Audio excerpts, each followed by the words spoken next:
me, Jai, and welcome back to another video. So, nandito pa rin tayo ngayon sa Thailand at ipapakita ko sa inyo ang aking mga must-have. So, I have here my pouch. Nandito yung mga lip tint para pang retouch. Face powder pag napawisan. So, nandito din yung lagayan ko ng passport at dito nakalagay yung mga bat ko. Power bank, of course, dahil full day kang babiyahe, kailangan mo nito para pag nalobat yung phone mo, meron ka ng pang-charge agad. So, I have here my perfume. Kailangan ko to kasi para pag napawisan, kailangan mo magpabango ulit. So, fan kasi mainit dito sa Thailand. So, kailangan natin to. Clamp for my hair. Shades, syempre dahil nga mainit. Pocket wifi. I have here my phone.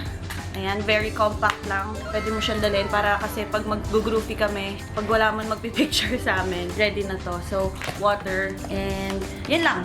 So, simulan na natin ang araw na to. Let's go! So guys, papakita ko lang muna sa inyo yung rooftop namin. Sobrang Korean feels ng hagdan.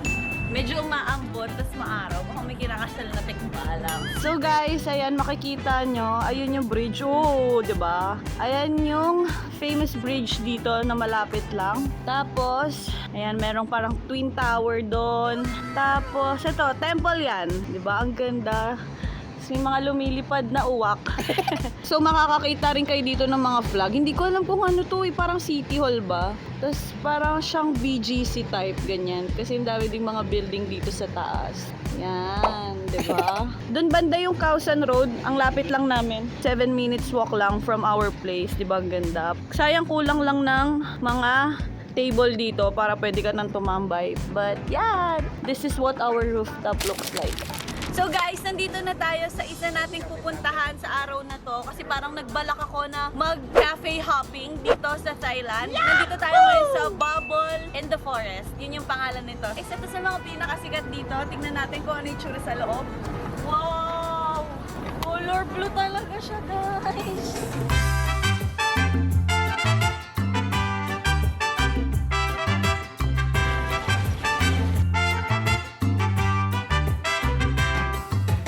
So, this is how it looks like. Ito yung tagahatid nila ng mga coffee. So, nilalakad lang siya. Hindi siya, ayaw nilang dumaan dun sa gilid para maghatid. Gusto nila dito talaga sa tubigan. So, ang color ng tubig ay blue. As in, sobrang ganda. Feeling ko nga, to, man-made lang for sure. Dahil, grabe, wala, may ganito bang tubig? Kasi para siyang nakatina. Ayan, sobrang ganda niya. Ang init lang. Sobra, parang mangingitim ka talaga dito. Eh, tingnan niyo naman yung suot ko.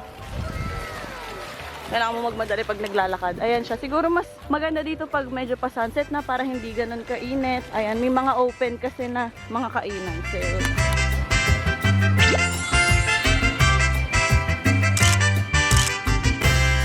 So guys, ito na yung aming mga cafe. Tapos ito, may isa pang hot. Init-init may mag-hot. Ayan siya. This is iced caramel macchiato. Titikman na natin.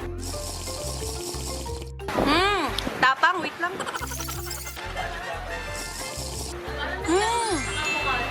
Sarap nito. So, this is 89 Thai baht. Parang mga 150 pesos. Feel ko sobrang sulit niya kasi ang laki niya. Ewan ko kung kita sa camera. Ang laki niya. Tapos, ang dami niyang laman. So, hindi siya tipid. Okay siya for 150 pesos na price kung i-convert natin sa Philippine peso. So, guys, ito naman yung aming mga pagkain. Hindi pa kumpleto. Para siyang mga pang tapsi-tapsi. Ganun yung style niya. Pero hindi nga lang fried. Since ito nga ang pinakauna naming pagkain, kami gutom na at 12:40 na dito. Ang alat. Thank you, Lord. Stop. Medyo maalat siya, pero kailangan mo siyang ihalo sa rice para magbalanse. Sarap. So guys, we are now here sa second cafe natin, which is Take a Breath. Papakita ko sa inyo yung exterior niya. Sobrang ganda niya. Para siyang location sa Danon. At the same time, para rin siyang mga barnyard and mga simbahan. Ganun yung feels niya. So excited ako. Tara, pasok tayo. Tignan natin kung ano meron sa loob. Kaya siya mo dito. Hi, Little Red Riding Hood.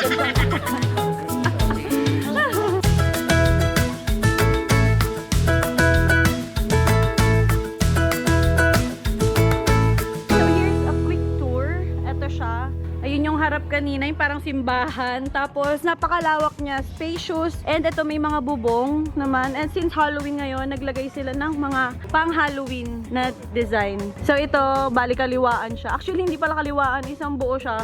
Ayan. Lawak niya, 'di ba? So makaka-accommodate siya ng sobrang daming tao. Sobrang init lang din. Shucks. Parang sunog lang din talaga dito. Kaya kailangan niya ng sunscreen. Ulo, feeling ko talaga sunog na. Meron silang events place dito. Ay, may dog. Yan ang ganda naman. So marami kayong makukuhang ideas dito na pwede ninyong kunin kung magpapatayo kayo ng mga cafe, ganyan. Ayan, 'di ba? Very spacious. I love it. I love it. Guys, picture tayo. Picture tayo.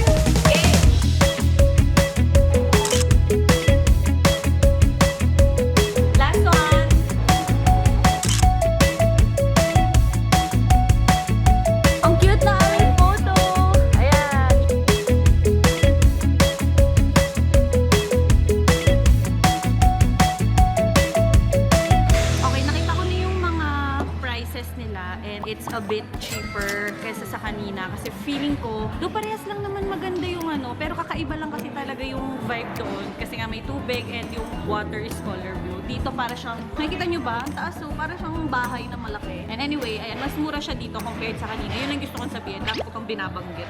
So, ito na po yung mga order namin.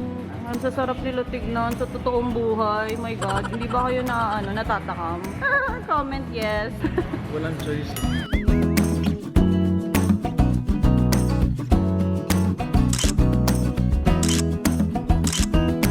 Itatry na po natin ang kanilang tiramisu lattes. Never pa ako nakapag-try ng tiramisu. So this is gonna be the first time. Ang pait, lasang alak. Saka hindi ko pa nahalo. Paad tayong sugar. Bayad din yun. Na-expect ko tiramisu, di ba, pag ganun, sobrang tamis sa cake. Pero ito, medyo matapang siya. Baka kulang lang ako sa mix. Wait lang, Tapang talaga siya. So, nanghingi na ako ng sugar syrup dahil nga medyo matapang siya. Ito, depende sa mukha talaga.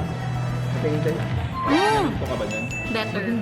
Mas sumarap na yung lasa niya and masasabi kong hindi siya usual lasa katulad sa Pilipinas. Hindi mo siya matitikman lang agad-agad gano'n. Siguro iba din to. Ewan ko kung parang honey ba to or anong klaseng sugar syrup to. Ang sarap. It's a yes for me. Siguro kung i-rate ko siya, 10 over 10. Guys, paalis na kami. Muntik ko pang maiwan tong camera ko. Buti na lang nabalikan ko. Talo ko pinaprank nila.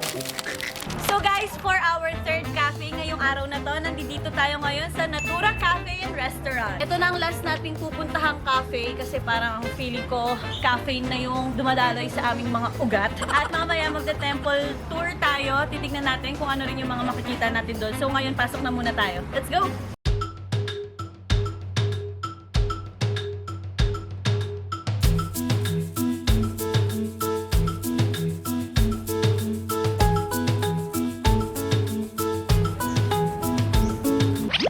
So guys, sa mga napuntahan namin kanina, ito yung may pinakamalawak na space kasi para siyang isang buong resort. Tapos open lang siya halos, wala siyang aircon, ganon. Para siyang province vibe, ganon. Puro lang mga bamboo yung mga gamit dito. Very aesthetic. So ayun na yung orderan natin sa part na to. Let's go.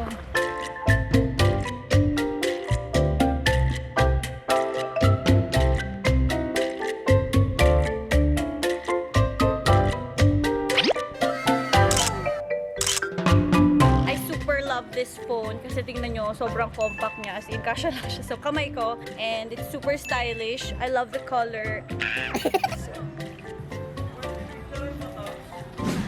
So, eto na yung aming mga order, 5 drinks and umorder kami ng isang cake. Ito so far yung may pinakamagandang presentation sa mga inumin. Okay, so ito ni order ko. Nagkukuha na ako guys kasi parang hindi na kaya ng katawan kong tumanggap pa ng caffeine. Hindi ko naman nauubos yung kape pero parang nag-ano na ako. Nanginig na ako. So umorder tayo ng cocoa. Tikman natin. Let's go! Legit cocoa. Ang sarap nito. Ang sarap niya kasi kakaiba siya sa lasa ngayon. Medyo matamis siya and of course, it's chocolate. Next, itatry na natin tong cake. Thai custard cake nga pala to. I love it! Hindi siya ganun katamis. and I feel healthy. Wow! So far, yung mga pinuntahan naming cafe, kakaiba siya ng vibe. Yun yung masasabi ko. Tapos sa isang cafe, merong iba-ibang klase din ng upuan. Merong katulad kanina, hindi ko lang nakuhanan, pero may hammock siya, may second floor, may mga pabilog. Sa pangalawa naman, merong mga outdoor na parang rustic type na mga upuan. Tapos yung vibe ng di ba, all glass, ganyan. Tapos dito naman, para siyang province type, katulad na sinabi ko kanina. May mga kubo, may upuan dito. Actually, dito ako nakaupo. Tapos ayan na yung ilog nila, oh. Nakita ba? Ayan, ilog na yan. So, very refreshing. At saka, ang maganda ngayon, hindi na siya ganun kainit. Isa lang masasabi ko sa lahat ng mga kapehan dito sa Thailand. Ang gaganda. Tsaka sobrang creative. Siguro babalikan ko to para lang tikman pa yung mga ibang kapehan dito. Kasi, feeling ko wala pa sa 1% tong mga napuntahan namin. Tsaka, in fairness naman sa biyahe namin, hindi po kami na traffic. Kasi, ang ina-expect ko, or baka maaga pa, hindi ako sure. Kasi base sa mga nababasa ko, traffic daw, ganun. Pero in fairness naman, nakikisabay sa atin ng panahon. Thank you, Lord. Anyway, ayan, punta na tayo sa temple after nito. Yeah. So, nandito na tayo ngayon sa Wat Arun. Ito yung mga temple. Ito, ayan. Kung nakikita ninyo, nakabalabal ako. Meron silang pinapahiram na ganito at ang bayad mo lang ay parang donation para sa kanila. So, magaganito ka kapag nakasando ka, nagganito ako kasi butas yung dito ko, di ba? So, bawal kasi yun. Bawal naka-shorts. Bawal yung super ikse ng mga suot since temple to. So, we have to give them respect. So, kailangan natin sumunod din sa kanilang mga rules dito. Ang price ng ticket nila is 100 Thai baht and meron kang free water. So, ito yung free water nila. Diba? So nice. Wow. Kaya muna,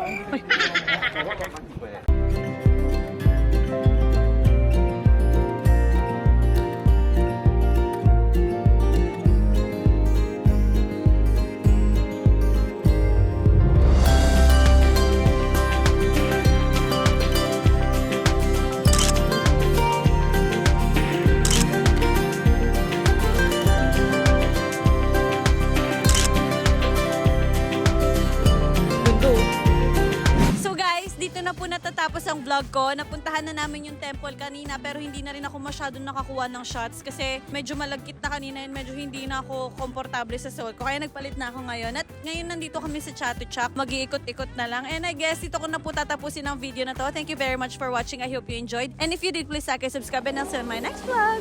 Bye! Bye!